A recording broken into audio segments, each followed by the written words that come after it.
Скалестите маржи за 102 групи на производи завршуваат во среда кога истекува владината мерка, а од Министерството за економија најавија дека цените ќе се следат и доколку има нагло зголемување, веднаш ќе се интервенира со враќање на мерките кои би можеле да бидат со поширок опфат на производи.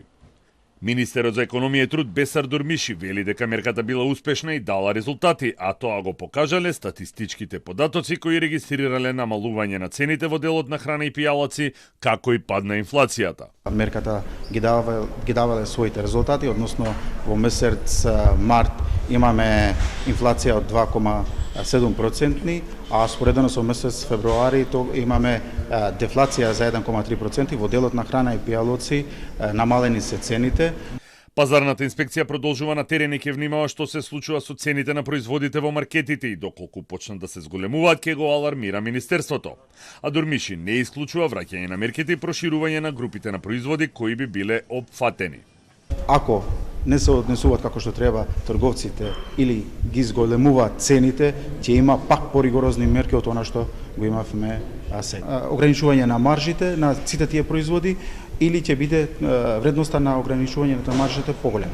Владината потрошувачка кошница ќе биде готова во текот на мај и ќе биде доставена до владата и до Сојузот на синдикати, но засега не е утврдено дали ќе се пресметува на основ на 3 или 4-члено семејство.